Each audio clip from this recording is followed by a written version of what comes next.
Right, we're live.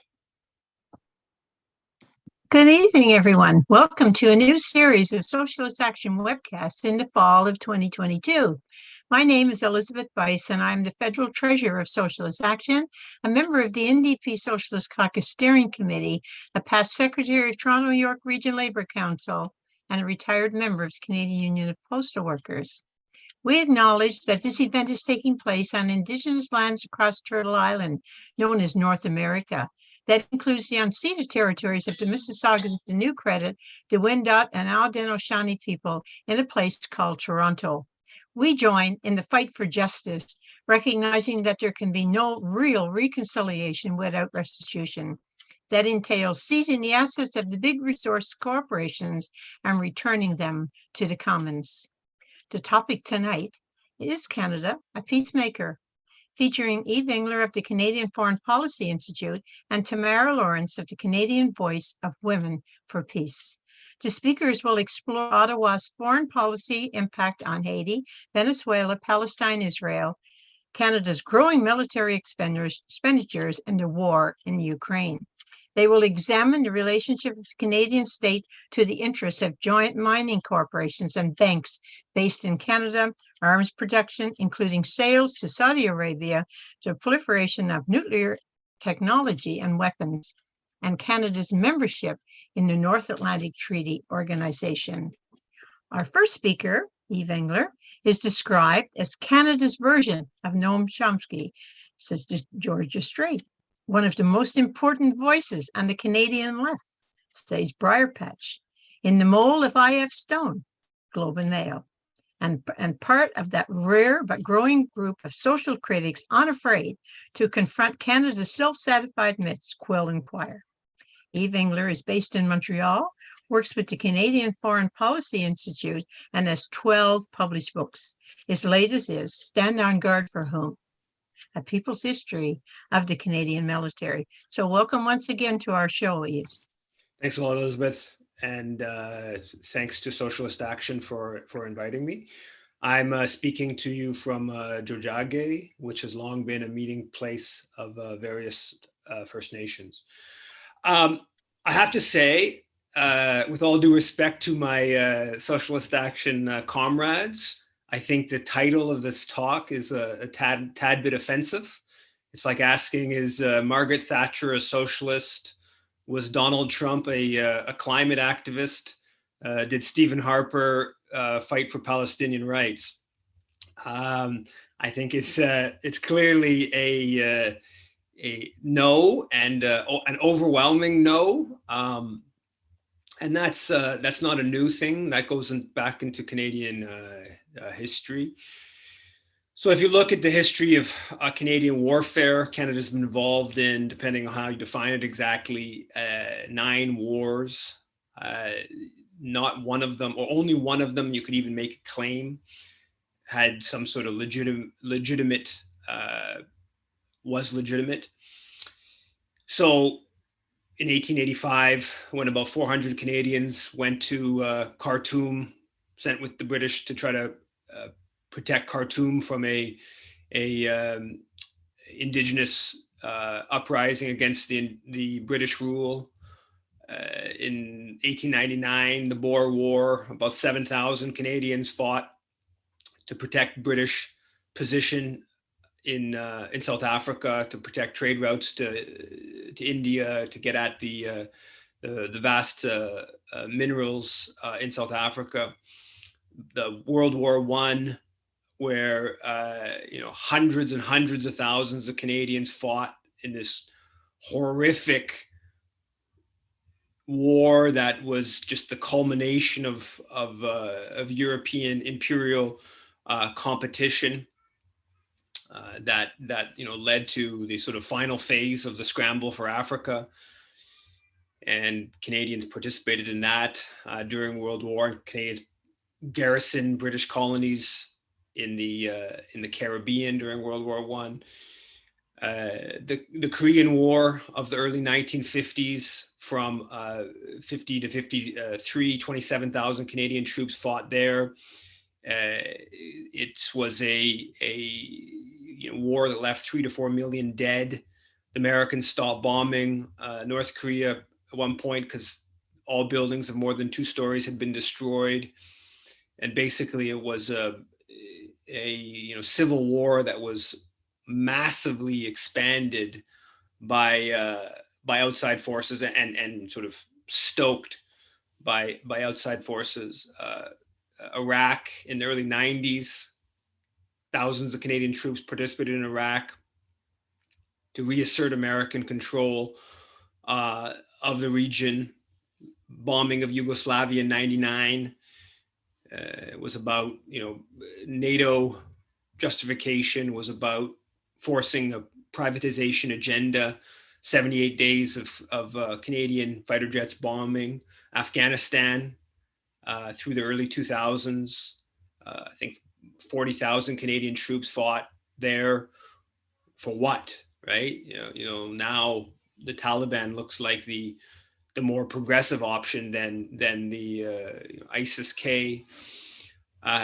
Thousands, tens and tens of thousands dead, into the hundreds of thousands dead, of course, from that conflict. Libya, 2011, Canadian general oversaw the bombing campaign of Libya. Libya is still a mess 11 years later. Canadian fighter jet pilots at the time joked that they were Al-Qaeda's air force when they were bombing Libya, because the opposition to Gaddafi was primarily or almost entirely jihadist forces. So there's this whole history of Canadian warfare, none of it that you could call defensive. The only war that you could even make a claim that was justified after the fact, though if you look at what happened in the lead up to it, that itself is much more complicated, would be World War II. And even if you look at World War II, if you look at how Canada fought there, very immoral ways, helped reassert British colonial rule in various parts of Asia, Africa. So the history of Canadian warfare is one that makes it clear that Canada is not a peacemaker. Even when there have been peacekeeping missions, even that history is not what most people would understand when they hear the term peacekeeper or peacemaker. So in early 1960s, Canadian troops played a central role in the assassination of Patrice Lumumba in the Congo, the independence leader that believed in real decolonization, wanted to keep the Belgians wanted to keep control of the vast mineral resources in the east of the country, and Lumumba's decolonization included the people having benefiting from those resources.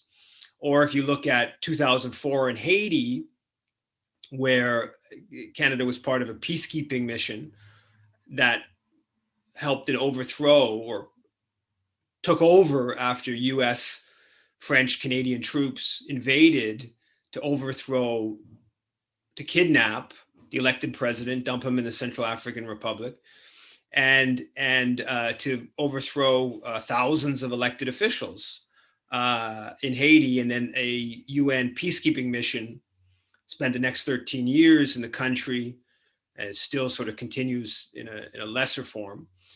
And that peacekeeping mission for 2 years propped up a coup government that killed thousands. The peacekeeping mission was involved in all kinds of sexual abuse, brought cholera to the country, and basically made a already impoverished country, an already unstable country, that much more impoverished, that much more unstable. And the Haiti issue is important, is relevant to today, because we see the Canadian government right at the center of a foreign plan to possibly to send a foreign mission, a UN mission, but certainly to prop up this illegitimate leader that they put in place 14 months ago. When I say they, I mean the core group, which was dominated by the US and Canada, but includes France, Germany, Brazil, the UN, the OAS representative, and an EU representative. And the core group actually appointed Ariel Henry through a tweet 14 months ago after Jovenel Moïse, the president, was assassinated in the middle of the night in his home. And the regime that's been in power the last 12 years, 11 years, the PHTK, that was Canadian and American officials that basically imposed Michel Martelly after the horrible earthquake of 2010. And Michel Martelly was a former Duvalier. He was part of the Tonton Macoute, the thugs of the Duvalier, 30-year Duvalier dictatorship. And they, of course, unsurprisingly looted the country. They stole hundreds and hundreds into the billions of dollars through the Petro-Caribe scandal. And the Canadian government, US government, have backed the PHTK throughout the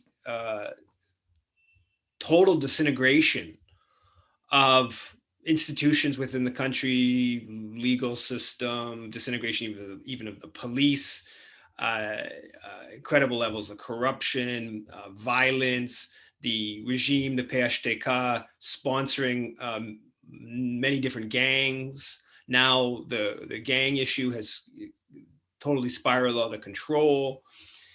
And now the Canadian government is leading this plan to spend the last month. You have Trudeau organizing a meeting at the UN to discuss Haiti. Mélanie Joly, the foreign minister, hosting a meeting on Haiti at the Organization of American States meeting, a summit in Peru a week ago.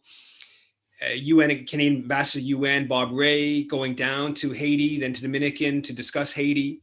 And you have a Canadian government that's basically trying to coordinate a foreign intervention. Then you have their puppet, Ariel Henry, who was appointed through a tweet requesting a foreign military intervention, head of the OAS getting behind it, and then the head of the UN a couple of days ago getting behind it. And it's really the Canadian government that's right at the center of sponsoring this initiative. And they are exaggerating. There is a real problem with gangs. There's no doubt about it. There is a serious problem with insecurity and kidnapping and gang warfare in Port-au-Prince, particularly, and a bit across the country. But they're completely, the media and the Canadian politicians, completely ignoring the mass protests. For nearly 2 months, there's been this uprising. For multiple days within that period, the major centers all across the country, not just Port-au-Prince, all across the country, have been blockaded and shut down. Huge demonstrations, tons of police repression. Canadian police firing on demonstrators. You had this terrible image of where police are firing, and a reporter says, "Press, press." The police officer comes over to him, shoots him right in the stomach. This journalist in the stomach. It's all caught on video. Canadian government's funding, arming, training, diplomatically backing the police force. Never a word about the repression by the Haitian police force that we spent so much money on in the past 20 years or so. And so, in Haiti today, how it's perceived, this plan for a UN mission is a mission to protect Ariel Henry, a foreign mission to protect this completely illegitimate, foreign imposed leader. There's no one that's elected in any of the positions within the country, and just being propped up by foreign forces. And they sidelined this Haitian initiative, known as the Montana Accords.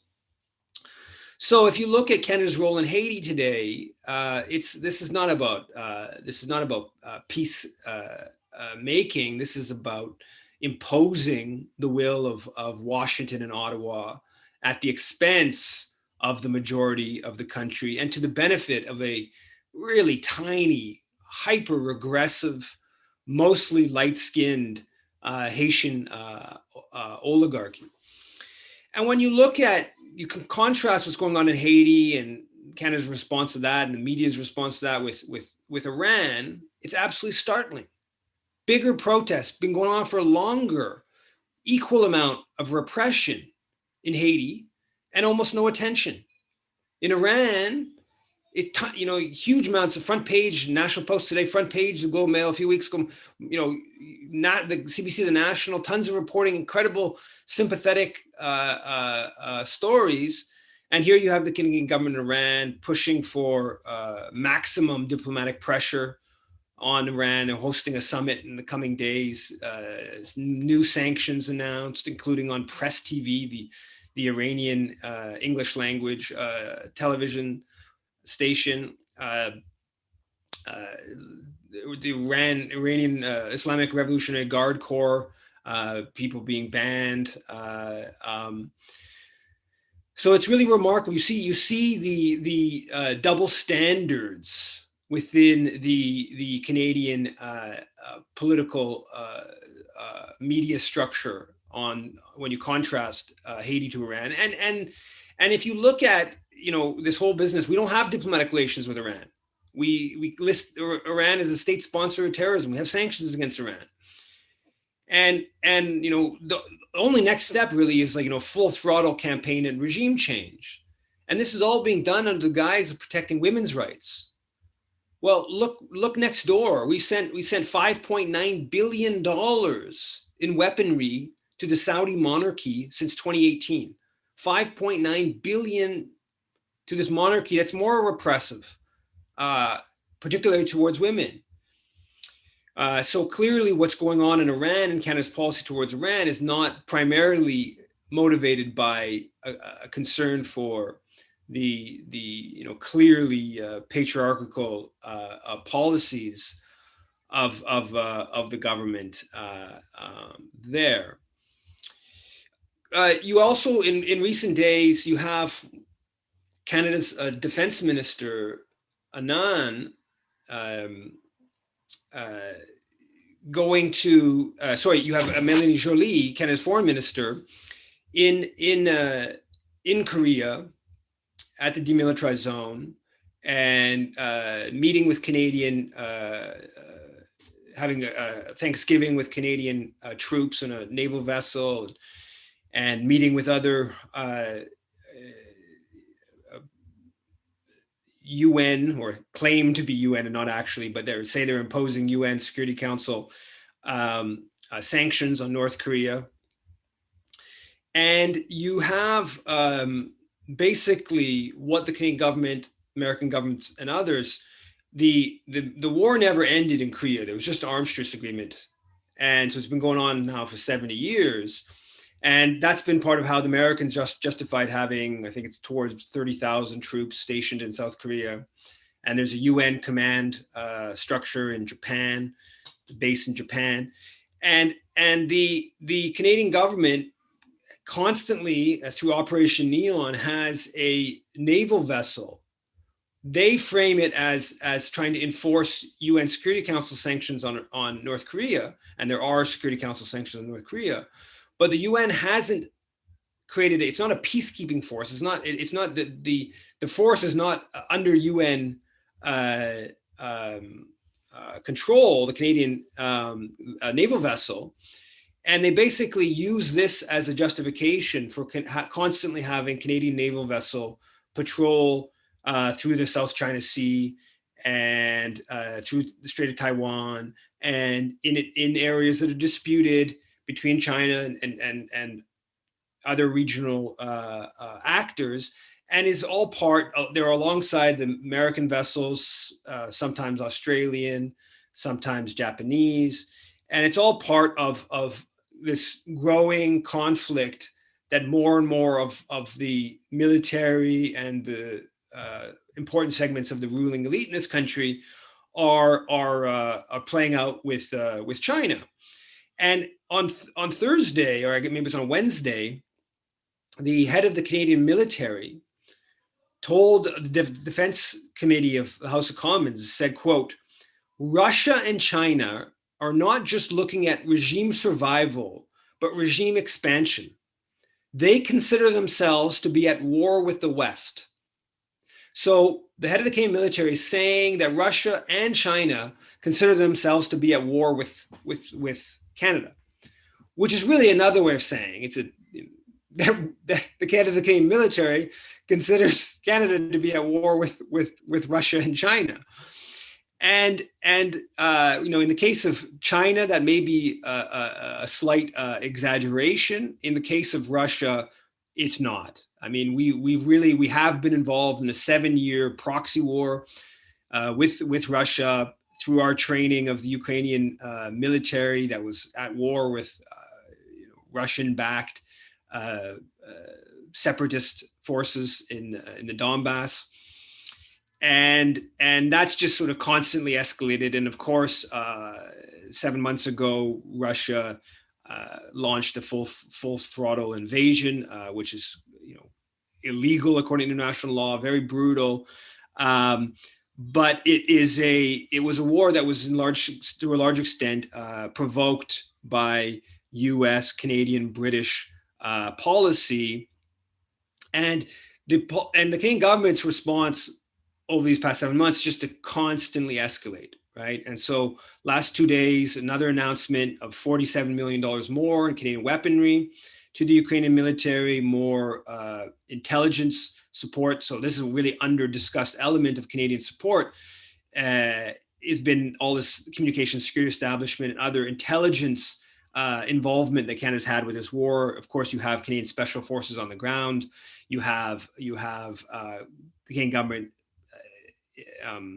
pushing former soldiers to go fight for the Ukrainians, and you also have Canada continuing to train Ukrainian forces both in the UK and in Poland, and just 2 days ago announced another 40 Canadian troops to Poland to train Ukrainian forces, in part to use Canadian weaponry.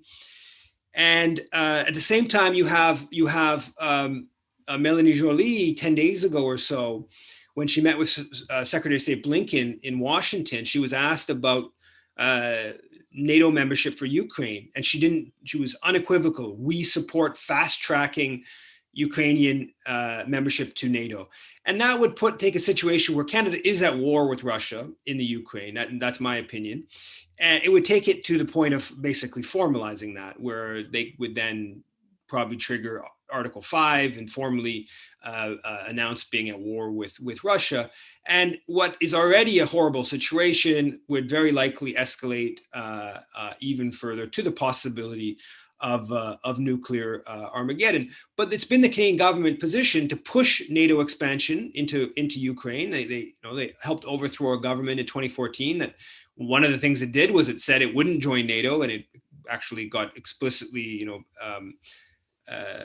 said that the country would stay neutral, and they ousted that government. And immediately after, you have a pro-NATO kind of a policy, and that's been the Canadian government's been the central pusher of NATO expansion eastward since the early 1990s, since Jean Chrétien's government, despite the promises not to expand NATO 1 inch eastward.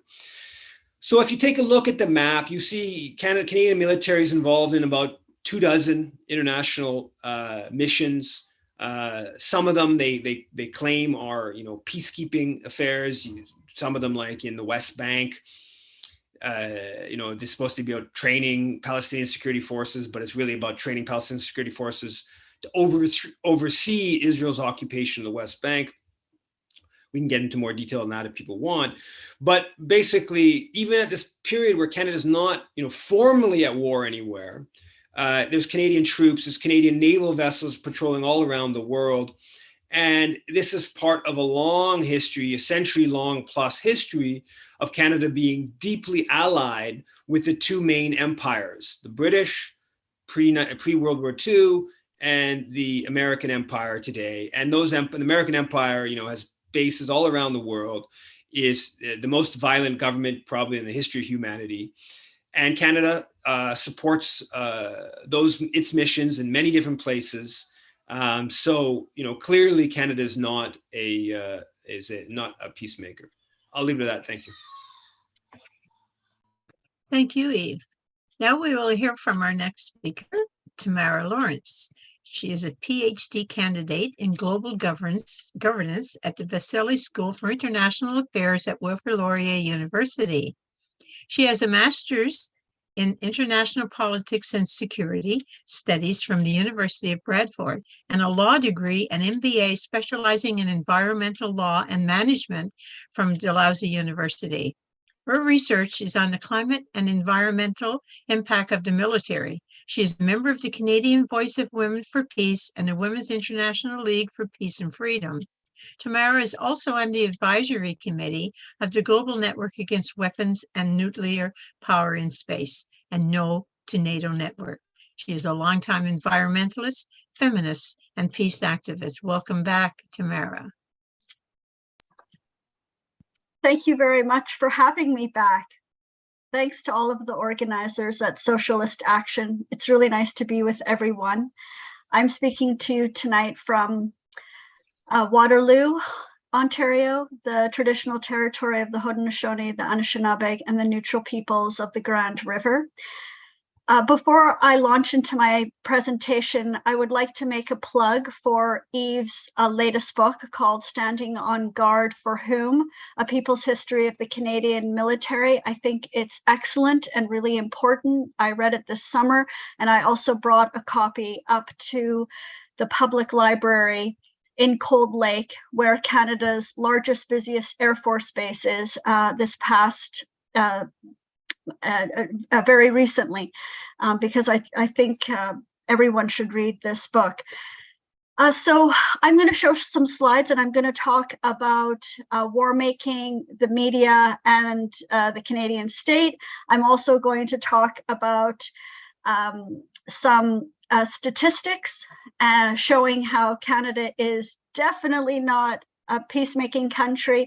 And then I'm going to tell you about Canada at the UN and ways that you can get involved and take action. So I'm just going to share my slides with you now.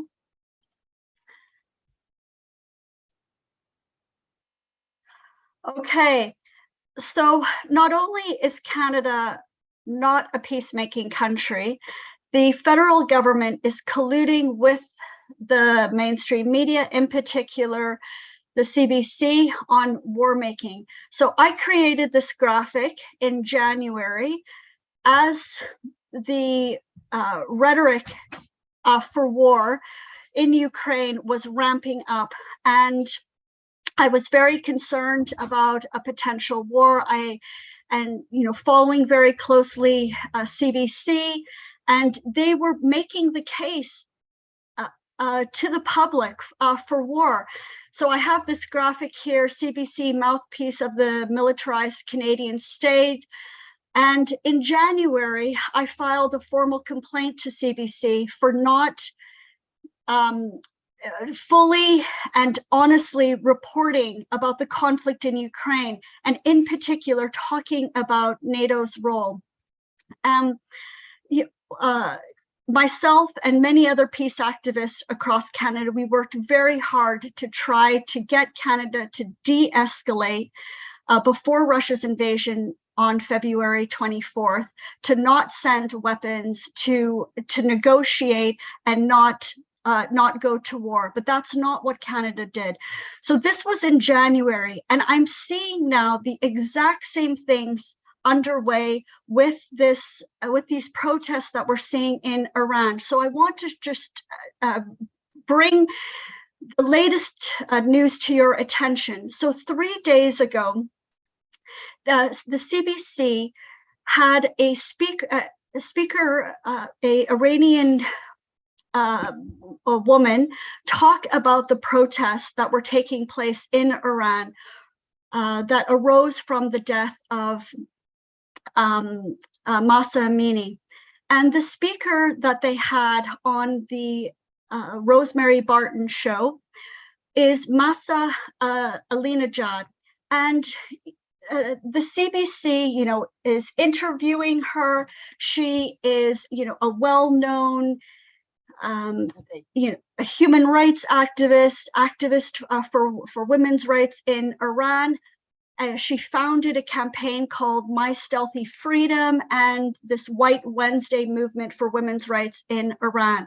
But the thing that the CBC didn't say is about her links to the US government and to the National Endowment for Democracy.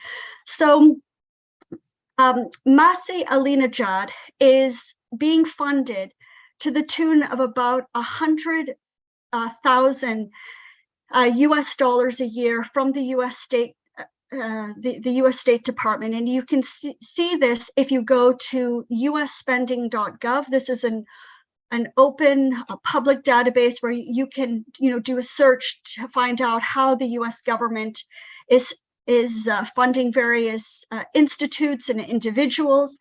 And you can see for the past few years, Masih Alinejad has been receiving a tremendous amount of money from the US government.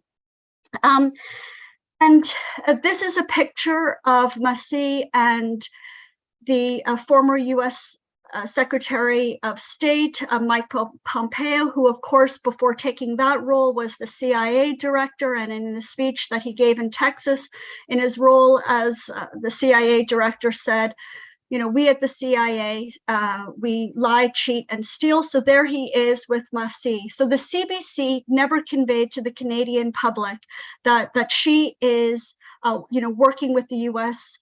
Government in these protests in Iran. And then the year before her meeting with Mike Pompeo, she was a keynote speaker for an event with the National Endowment for Democracy. And of course, the NED was established by the CIA to project, US soft power in the 1980s.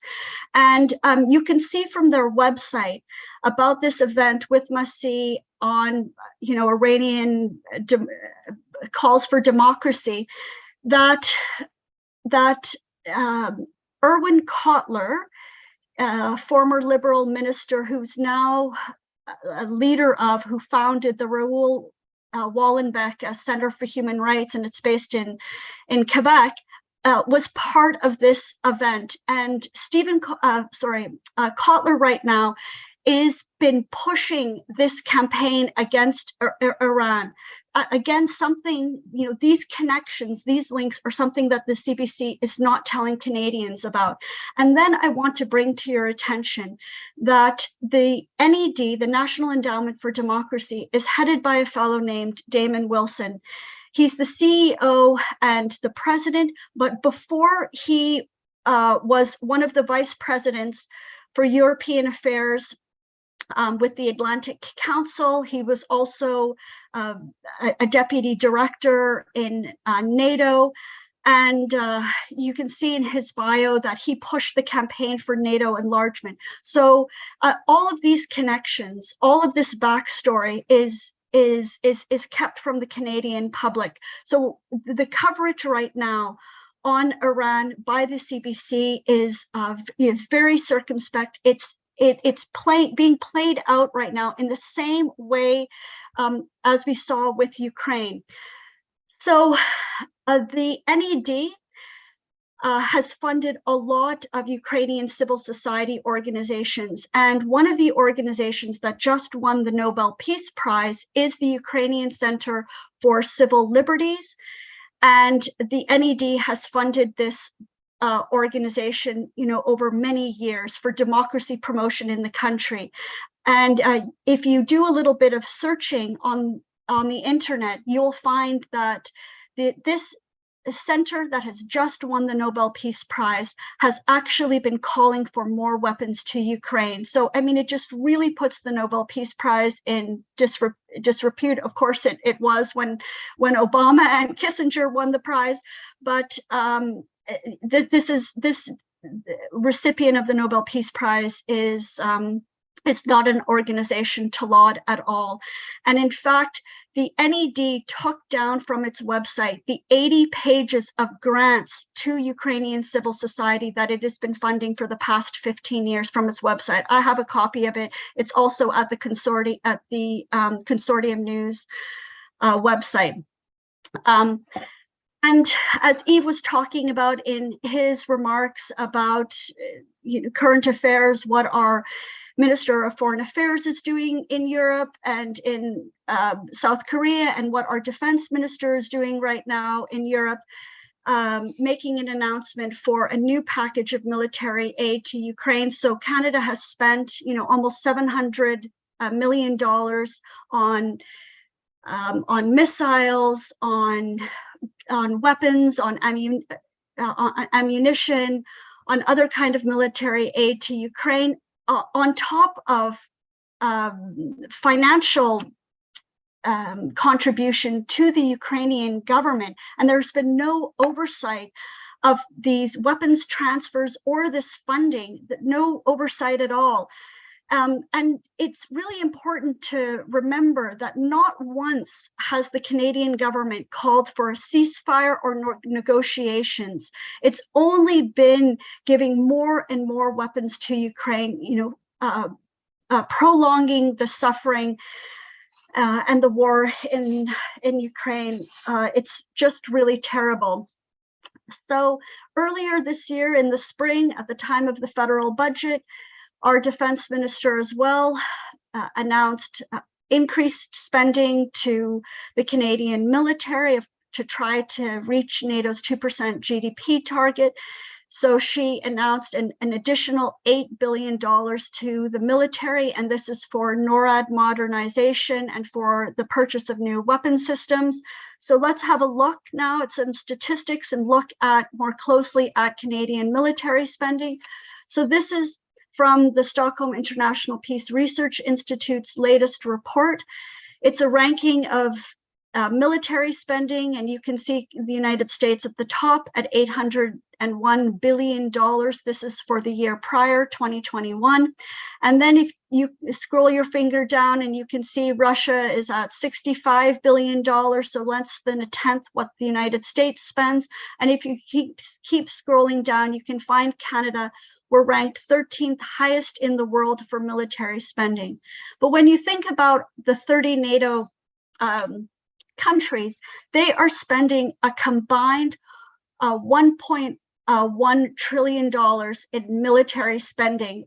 This is, $1.6 trillion in military spending. This is about 65% of global military expenditures just for these 30 member countries of this US-led nuclear-armed military alliance. So it's a tremendous amount of money, and our defense minister said that over the next 5 years, Canada is going to increase even further by another 70% over the next 5 years, which is this critical period where we actually need to, spend a lot for the climate crisis. So this graph here is from the latest NATO defense expenditures report that came out in June, and you can see Canada here. In 2014, we spent $20 billion on the military, and now in 2022, you can see military spending is, over $35 billion. And like I said, set to increase even higher over the next 5 years. Canada is, has this image of being a peacekeeping country, but these are the latest statistics from the UN Peacekeeping Office that shows that Canada is currently ranked 71st in the world for peacekeeping. We have only 54 soldiers wearing the UN blue helmet, despite the fact that Trudeau came into office in 2015 promising that peacekeeping was going to be a priority, and then in 2017 announcing the ELSI initiative to try to increase women in UN peace support operations, but he has failed to fulfill either of these commitments. Canada is very low on peacekeeping. The countries that are at the top for peacekeeping are countries like are the poor developing countries like Bangladesh, Ethiopia, and in fact China is also one of the top contributors both in personnel and in funding for UN peacekeeping. Another issue that shows that Canada is not prioritizing peacekeeping is our spending for new weapon systems. So in the earlier this year in February, Canada announced that it's going to buy the F-35, which is a highly flawed warplane produced by Lockheed Martin. and it's extremely expensive, extremely carbon intensive, and it's very costly. A life cycle cost is going to be $77 billion.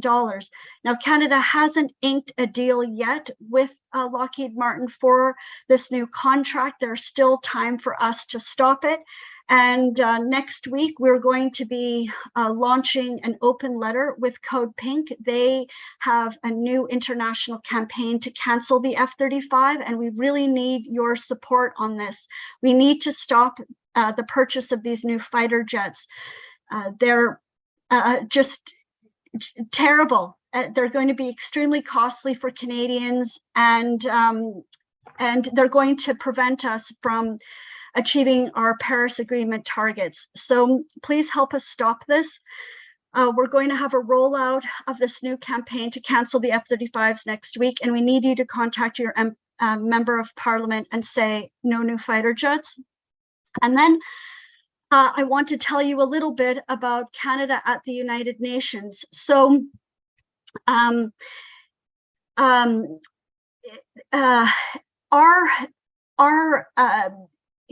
ambassador to the UN, Bob Ray, gave an interview with CBC last month, and he, called for the Canadian government to send all of its weapons to Ukraine. So, our top diplomat failed to, call for diplomacy, failed to say we need a ceasefire and negotiations to end this terrible war in Ukraine. This is just,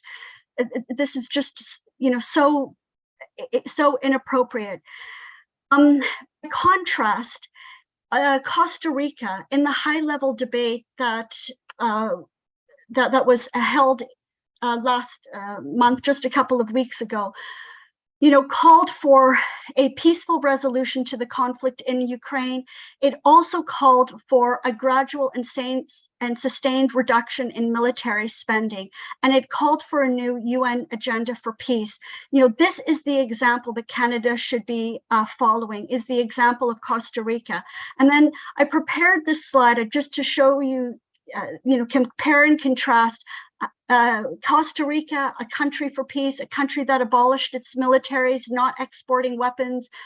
It has signed and ratified the Treaty on the Prohibition, compared to Canada. And, this is how we're engaged in war making. This is how we're not engaged in peace. And then just to say that, we're continuing, the peace groups in Canada, working on this issue of military spending. We really need to cut military spending and to reallocate it to our urgent social environmental needs. Please press your member of parliament on this. This is a protest that we did outside of Anita Anand's event in Oakville last month. And these are some actions that we did in solidarity with Socialist Action. So I really appreciate folks coming out for this. So this was last week. For Keep Space for Peace Week, we had our signs outside the NATO Association of Canada office and signed letters that we sent to the government. Some more pictures from that protest, and then also in solidarity calling for Julian Assange to be freed and not to be extradited to the United States. And then I just want to tell you quickly in closing that I am heading to Egypt for COP27 and bringing this message of demilitarization for decarbonization and NATO being a climate criminal. I hope from being at home, you will also help amplify our messages. These are the kinds of social media posts we did last year in Glasgow.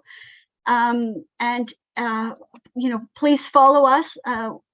WILP, I'm on the WILP delegation to COP27 in Egypt, and we'll be rolling out a social media campaign calling for demilitarization for decarbonization, no war, no warming. These are, examples of some of our social media showing the rise of military spending by NATO not going to climate finance. And then finally, to let you know, next week is the is the week of action to stop the war in Ukraine, to stop all the wars, the violence in Palestine. There's events taking place coast to coast. You can find out more if you go to the peaceandjusticenetwork.ca/fund peace not war. That's our hashtag. Please follow us on social media. Please get involved in one of the events.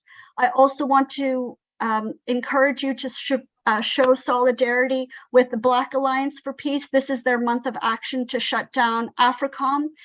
And then finally, a resource to share with you, and this connects to what Yves was saying about the statement that was made recently by our Chief of Defense Staff, Wayne Eyre, saying that China and Russia want war. I encourage you to actually read their joint statement that they made on February 4th, calling for a new era of international relations based on peace and sustainable development. It's really important for you to read this statement. So that's the resource that I would like to share with you, and I'll put that information in the chat. Thanks very much. Thank you, Tamara. Thanks to both of you. Now we will take a few questions from the online audience and give each speaker an opportunity to answer them in turn. But before that, to my fellow listeners, if you agree with what you heard or will hear in this program, please give us a call to find out more about Socialist Action. You can call 647-986-1917. That's 647-986-1917, or you can go in to www.socialistactioncanada.ca. Okay, so now I'm going to turn it over to our producer to put the read the three questions and put them in the chat. And we will start with Yves and then go to Tamara, and you have 6 minutes to answer 1, 2, or 3 questions, your choice. Dave? All right, the first question comes from Al Content. What are your thoughts on Canadian think tanks, McDonald, Laurier, etc., demonizing Cuba and Venezuela for forming alliances with countries like China and Russia? The second question comes from Judy Kosh. How are soldiers in the Canadian military treated? The third question comes from Barry Weisletter. Ottawa played a leading role in the so-called Lima Group, which sought to overthrow the elected government of Venezuela. Since Peru pulled out of the group, does it still exist? The economic blockade does. Okay, if you have 6 minutes.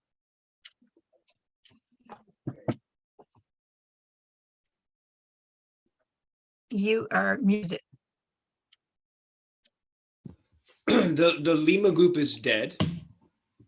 That was repeated again a week ago or so by the Venezuela, by the new Peruvian government, which basically withdrew when it came to power, which was, I guess, maybe about 9 months ago, a year ago. And it had already been effectively dead before that. So that's a real major failure in the Trudeau government's foreign policy. That 2017 campaign where Canada with Peru instigated the coalition to try to overthrow Venezuela's government. And the Trudeau government devoted significant resources to that. And it's partly reflected in the fact that there's the social democratic parties, the left parties have done very well in elections over the past couple of years in Latin America. And hopefully Lula will win in I guess 2 weeks or so here in Brazil in the upcoming election there, and that will have a even bigger geopolitical shift in the region, which it's been pretty stark actually how much the Trudeau government's Latin American strategy has failed. But there's still sanctions against Venezuela, obviously by the Americans. The Americans in recent days have partly because of concerns around Russian oil, they've been talking about, the Wall Street Journal had an article about this 2 or 3 days ago, about basically withdrawing some of the sanctions on Venezuela to allow Chevron to sort of pick back up their operations in Venezuela that have been massively curtailed in recent years because of, I guess, the Trump imposed sanctions.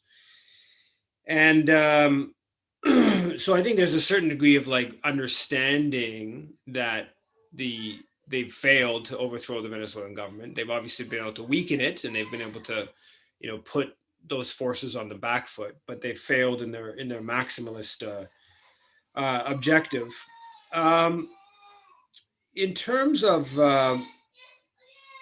think tanks, yeah, I mean, like the reality of Canadian think tanks and understanding,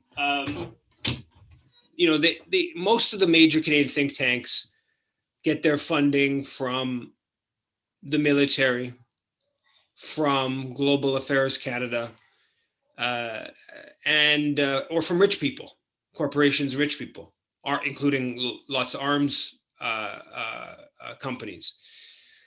Like the Macdonald Laurier Institute has gotten significant money for its projects from the U.S. State Department and from the U.S. Embassy in Ottawa for its disinformation. It's a disinformation initiative. So yeah, I mean, the climate of institutional challenge on foreign policy issues is overwhelmingly skewed towards the forces of militarism and imperialism. And even something like the Rideau Institute, which is sort of has been the kind of one sort of like leftish foreign policy kind of more sort of in the military realm oppositional force. It's been headed by Peggy Mason, who was a longtime Canadian global affairs diplomat, tight in with former foreign affairs minister. So there isn't, and that's part of what the Canadian Foreign Policy Institute is supposed to be about, is to open up a bit more space. But it's very difficult. It's very difficult for all kinds of financial, media, and other reasons. And and so their demonization, specifically about Cuba and Venezuela, is quite significant. And but it's it's a general thing, right? It's these foreign policy institutes they echo the military Washington imperial perspective, and they should be challenged, right? They really should be challenged. And I think that like some of the stuff that Tamara is doing with regards to CBC, same thing, right? Where there was a small victory on that, where the CBC for a while, I think they're still doing it, when they refer to the Canadian Global Affairs Institute, they mention that it's received arms funding. They've started doing that about a year ago. There was the ombudsperson. There was a campaign. I think people from Peace Quest were writing to the CBC ombudsperson around that, and it was a sort of small victory that the CBC ombudsperson, and it's appeared in a number of stories since then. So, there's room to push back on some of these things, but at the same time, the sort of structural media think tank, global affairs Canada / military kind of nexus is pretty tight and is difficult to break into. And that's where things like disrupting politicians become important, because when you're excluded from the dominant discussion normally it's things like disrupting politicians or organizing big protests. That's how you break through into the dominant media. Thank you. Tamara? So on Venezuela, Canada, of course, is still supporting Juan Guaido as the leader of Venezuela. It's ridiculous and shameful. Code Pink recently launched a campaign to call on the Biden administration to stop the sham and to no longer recognize Guaido. Canada should do the same thing. And recently, I think it was just last week, the organization, the OAS, the Organization for American States, had a meeting, I think it was in Peru, where a resolution on Venezuela came up, and it showed that there is no longer support for the Venezuelan opposition and Guaido, and states are not just in Central and South America, backing the Maduro government, legitimately elected government of Venezuela, but around the world, support for Guaido has completely fallen off. And then on the Macdonald-Laurier Institute, this is one area where Canada is even worse than the United States, in that you can't find out who the funders are for different institutes. There is some better disclosure requirements in the United States for funding of different think tanks and institutions. And in Canada, we should have better disclosure. But if you so you can't find out, who or what other organizations and how much is being given to the Macdonald-Laurier Institute. But it is definitely an institution that is very conservative, aligns with the government, conservative, pro-military, pro-NATO, and it's constantly in the media, very anti-China, very anti-Russia. But if you do a little bit of digging, you can find that a lot of the supporters or people attending events of Macdonald-Laurier Institute or the board of directors is all made up of corporate Canada, so primarily like oil and gas companies. And this is, of course, why, for instance, the Macdonald-Laurier Institute not only takes a very conservative approach to foreign policy, but it also supports like free market policies, privatization, deregulation of domestic policy in this domestic economic policy in this country. And then on the issue of soldiers, the state of the Canadian military, well, there's been recent press that the Canadian Armed Forces haven't met their recruiting targets, and they're constantly trying to recruit, and people aren't joining the military, which is really encouraging. Being a woman or an LGBTQ person in the military is a sentence for harassment and abuse. In the past year, there have been 2 years, there have been 2 reports that have come out looking at the culture of the Canadian military, both by former judges. And it showed that, there continues to be a toxic culture in the Canadian military. And it echoes a 2015 report that was done by the former Justice for the Supreme Court, Marie Deschamps, where she found in her report that there's a highly sexualized and hostile environment to women and to the LGBTQ community within the Canadian military. So there isn't any change. We can't change the military to make it more, friendly to people. It's an institution that's premised on hierarchy, on misogyny, on racism, on discrimination, and on violence. It's not going to change. What we need to do is demilitarize. We need to abolish the military. And there's a great resource. There's a new book by Ray Atchison, of the director of Reaching Critical Will with the Women's International League for Peace and Freedom. She just released a book called Abolish State Violence, looking into, how we could go about working to start to dismantle the military. Thanks. Thank you. We'll go back to Dave, our producer, now for 3 more questions. We will start with Tamara. and then Yves, and you will have once again 6 minutes to answer 1, 2, or 3, your choice. The first question comes from Flock Bay. What do you think is the best way forward to activate the anti-war movement in Canada? Are there specific pressure points or demands that could push our government towards de-escalation? The second question comes from Daniel Franklin. We are between a rock and a hard place. Liberals or conservatives? How can we hope to affect positive change? The third question is, do you think the coming global economic recession is going to accelerate the American war machine's agenda? Okay, Tamara, 6 minutes.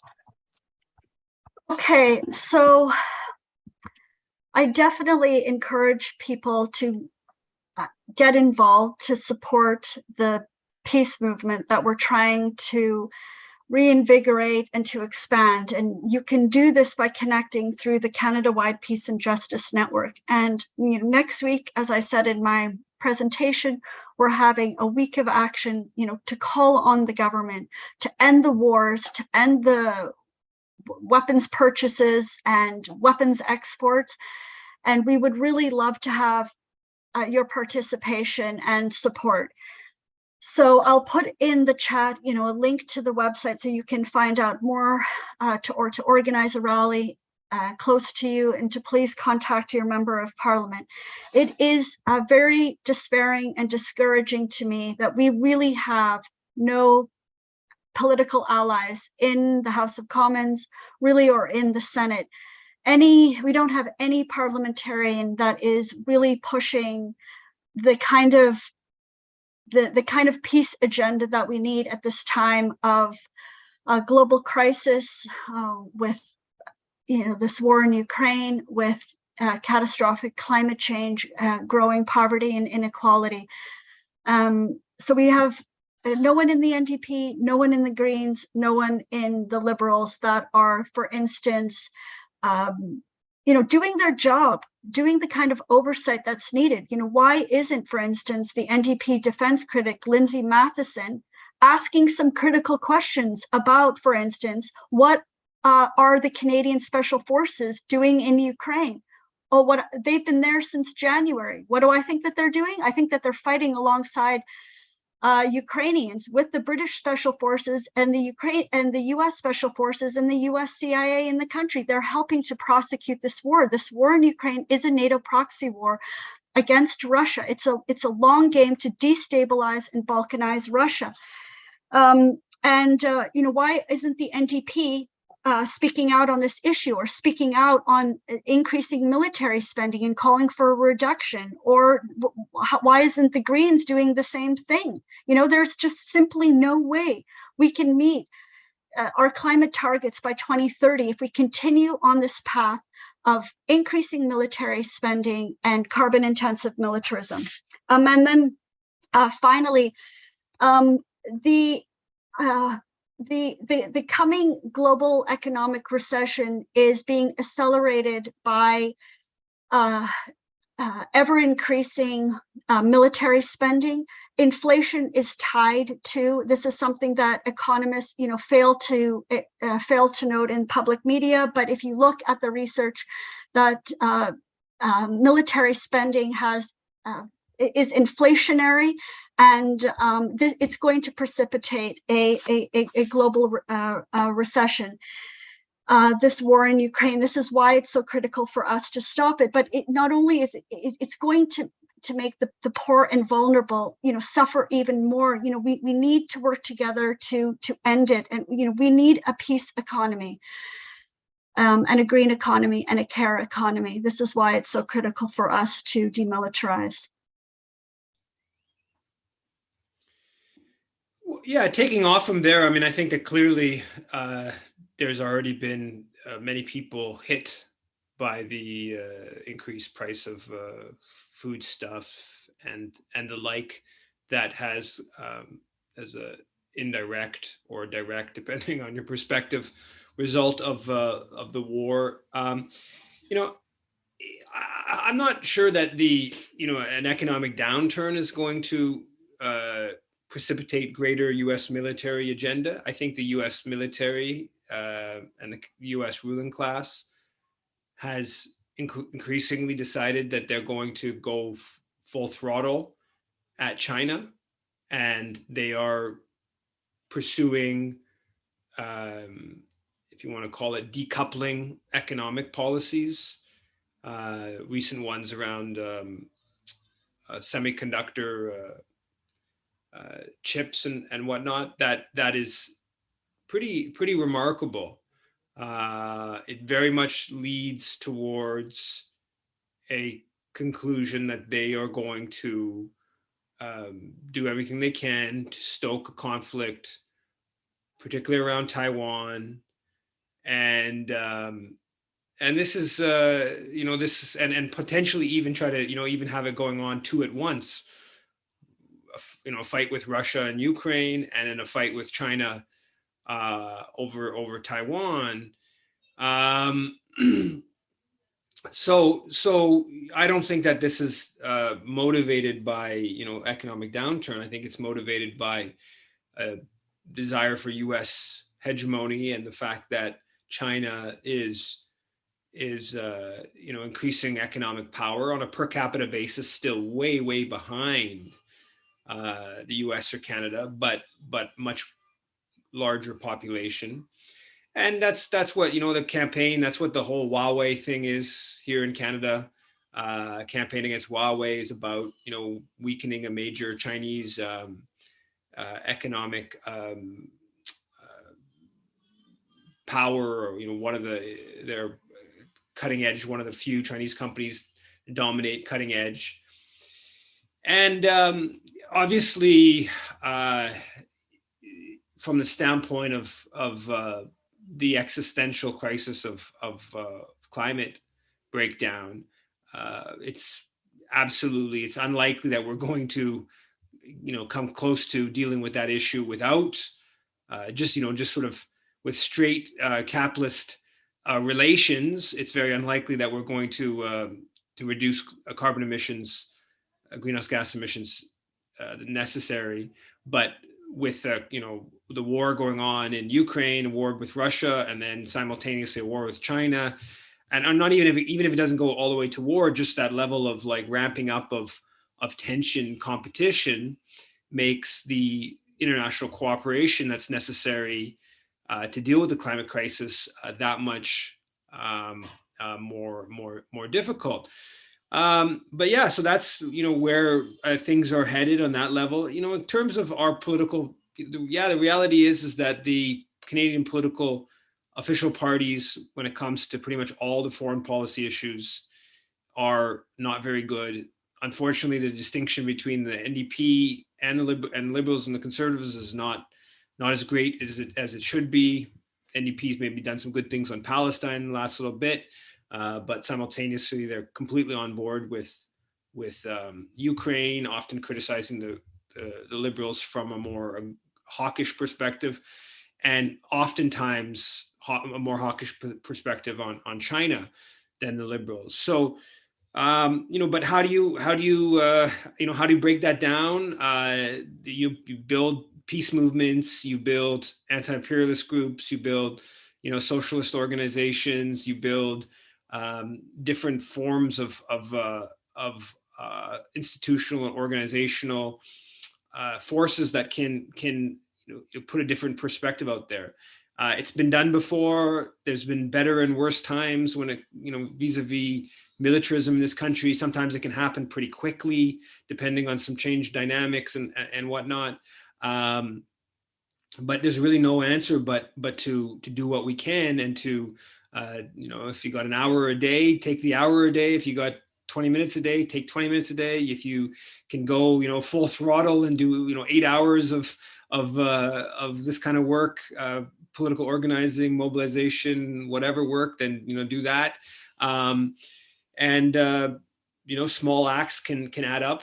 But yeah, the mainstream political environment is not that good. Now, having said that, I also think there's a kind of contradiction in there with regards to Canadian foreign policy, which is that there is a greater consciousness at the radical end of I can say for myself, having paid attention to issues over the past 20 years or so, 20 years ago, there were way fewer articles, books, whatever being published critical of Canadian foreign policy than there are today.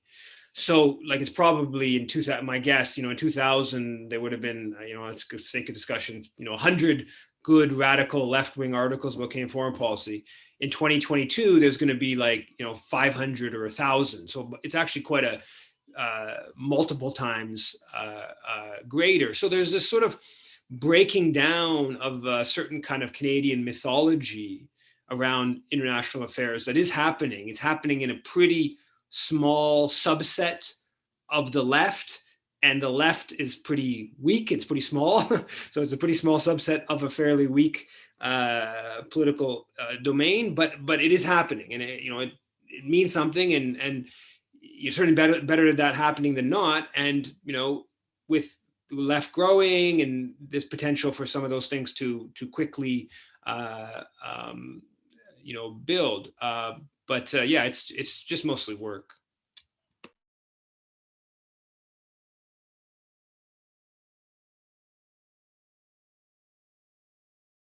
Okay, so we're going to go back to our producer for our last three questions, and I will give you up to 8 minutes this time. So you have some time to wrap up, if you will. After your questions, if there's something you missed out along the way or you would like to tell us. And we will start with Yves and then Tamara. So 8 minutes each. Dave, go ahead. Yeah, so the first question is, despite global and Canadian public opinion increasingly opposed to the occupation and crimes of the Zionist state against Palestinians, Ottawa's policy has changed very little. What will it take? The second question is, what is the best course of action for Canadians to oppose a potential intervention in Haiti? The third question is, how does the NDP pact with the minority Liberal federal government impact spending on the military and support for arms sales in wars around the world? Okay, we'll start with you, Yves, and you have 8 minutes. So just the final bit of that last question, Dave. Yep. So how does the NDP pact with the minority Liberal federal government impact spending on the military and support for arms sales and wars around the world? Yeah, I think that the pact was around the budget and supporting the budget, and the budget had major increase. I think it was 8 billion was the number in new spending for the military, and that's not 8 billion. It's like 8 billion for every year going forward once it hits the max of the 8. So it'll be on 8 billion on top of the 30 or so billion that was already devoted to the military. So being 38 billion every year going forward. So a major increase, and the NDP agreed to that. I'm not sure that the pact mattered that much in that. I think the NDP would have basically agreed to that either way. They've been very pro military spending. If you look at their platform in the last election, they said explicitly that they would support building or procuring new fighter jets and naval vessels, which was, in part with the fighter jets, was kind of a slap in the face to the no fighter jet campaign that has built up a certain amount of consciousness and kind of organizing around it. So the NDP, and then the NDP officially said they were against the F-35. That had been their policy going back to 2013, I don't know, about a decade or so, when the F-35 issue was, controversial. And so they never changed that, ostensibly that they were against the F-35. But when the Liberals, Trudeau completely broke his promise, he said over and over again, we will not buy the F-35, And when they announced that they were going to buy the F-35, the NDP put out like a one-off basic press release saying we don't agree with the F-35, and that's it. Never, from what I could tell, ever really raised the issue ever again. So they did the absolute minimum in, officially being against the F-35, but in practice being fine with it. Yeah, and with regards to, they're a little bit better on like this, the Saudi arms, the big light armored vehicle sale to Saudi Arabia. They do raise questions and criticize on that issue. That's one of the foreign policy issues where there's a little bit of a distinction between the NDP and the governing the government. But I wouldn't say it's that serious. And in general, the arms sales is somewhere, they came out against arms sales to Israel, and that was a hard fought win internally within the party. But mostly they have, they don't really take up the sort of more fundamental of like transitioning that, you hear much discussion about like transitioning the whole arms industry in this country, away from producing things to destroy towards producing things to overcome the climate crisis, or to the caring economy, or other more socially useful endeavors. With regards to Palestine, that's, it's interesting. What will it take? I don't know. I don't think there's a simple answer to what will it take. I think there's dynamics that will have to play out within Palestine, and Palestinians' resistance and breaking down of the Palestinian Authority and the Palestinian security forces that increasingly oppress Palestinians and undermine Palestinian organizing as much as Israeli troops do, and not quite as much, but they increasingly do so. And Palestinians more generally, in different refugee camps outside of West Bank and internationally, alongside the international campaigns, from within Canada, the US, or Europe, or places that have been the historic enablers of Zionism and Palestinian dispossession. So it would take that, and also probably some changes to the geopolitical order and U.S. Power. I think the area that we have the most control over, of course, is the ways in which Canada contributes, and it's innumerable different ways in which Canada contributes to Palestinian dispossession. And I think that Israel and Zionism are, it's a long been an imperial movement. It comes out of the scramble for Africa, late 1800s, height of imperial kind of thinking, nationalist thinking, Christian Zionist thinking. And it's just been a racist, violent movement, destabilizes the whole region. So I think that we should be really hard line in our critique of Israel, Zionism, and what the whole project is about. But in fact, from a strategic angle or a campaigning angle, much of what we should be doing is actually just calling for upholding Canadian law, right? There's all these Canadians that are being induced or recruited to join the Israeli military. That's illegal according to Foreign Enlistment Act. Hundreds of millions of dollars, more than $250 million a year in funds from registered Canadian charities being sent to charities in Israel. A lot of those, most of it's to like hospitals and universities, but a lot of it goes to institutions that are probably violating Canada Revenue Agency rules, because you can't support another country's military and be a registered charity. Registered charities get a subsidy from the taxpayer. So question of just upholding Canadian law around registered charities. Also, you can't support settlement projects. You can't support racist organizations and be a registered charity. So just calling for upholding of Canadian law with regards to Palestine. Also, you go into like arms sales and others. If you uphold Canadian arms control measures, Canada probably shouldn't be sending weapons to Israel.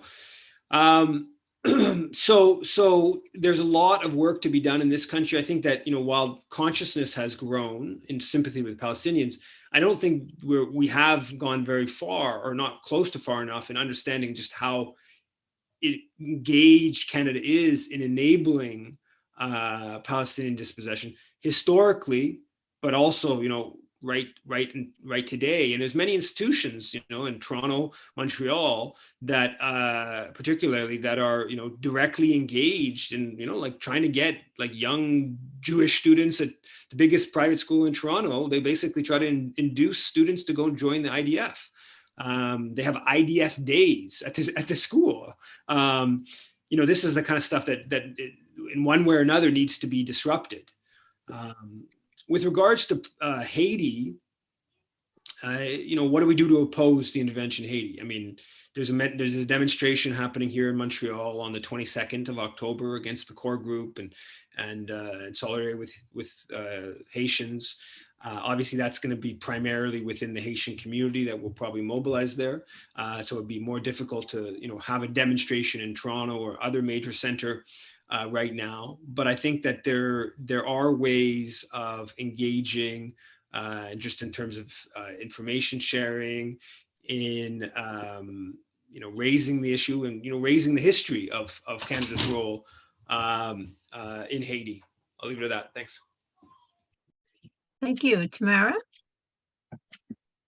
So on the first question on Israel, I think that we need to be firm, confident, and relentless in our stance that Israel is an apartheid state. We need to be saying it and standing up for this. So, we have the Human Rights Watch report, the Amnesty International report, the B'Tselem report, and then this spring, Michael Link, the Canadian Jewish lawyer who was the special envoy or special rapporteur for Palestine, his report that he filed before he finished his term to the United Nations, saying, Israel is an apartheid state. So what flows from that? We need to be, having our organizations and institutions taking a stand. And we need to be calling on the Canadian government to stop sending weapons, to stop arming Israel, and engage when we can in protest and disruption. So in September in Toronto at the UJA Federation campaign event with Stephen Harper and George W. Bush, I protested inside and said, shame on UJA for having George Bush, these war criminals, and Israel's an apartheid state, free Palestine. On Haiti, I think we need to do more. The chaos in Haiti today is linked directly to the coup that Canada orchestrated with the United States and France in 2004. And my heart breaks really for the suffering and poverty in Haiti. I encourage everybody, if you haven't watched it already, the very important documentary by Elaine Briere called Haiti Betrayed. You can watch it on Vimeo, share it, and let's do more to support the struggle in Haiti for real democracy and independence. And then finally, we need to push the NDP and the Greens farther on these issues. I'm very conservative, very concerned about a possible conservative government under Pierre Poilievre that will just push us even further to the right. And if you're a member of the Canadian Greens or the NDP, please tell them to take more progressive stance. We really need them to speak up in the House. Thanks.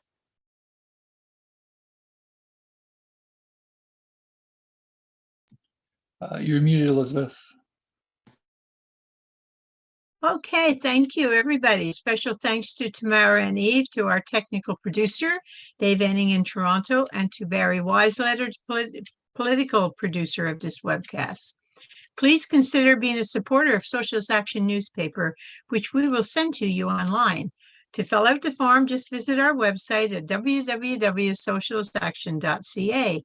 Or if you would like to talk to us about joining SA, write to Socialist Action Canada www.socialistactioncanada@gmail.com, or just give us a call at 647-986-1917. This show has been recorded and can be seen on Socialist Action YouTube channel. Our next webcast will be Thursday, October the 20th, 7 p.m. Eastern Time, and the topic is the Liberal NDP PAC Good for Workers, with former NDP MLA Marianne Cirelli in Winnipeg, Stephen Crozier, past president of New York Westminster and District Labour Council in Vancouver, and speaking from Toronto, Barry Weisletter, chair of the NDP Socialist Caucus. So that's next Thursday, October the 20th at 7 p.m. The Zoom link is on the SA website. So on behalf of the technical and political producer and myself, Elizabeth Euros, thanks for listening. And until next time, please be safe, stay healthy, stay active. Bye for now.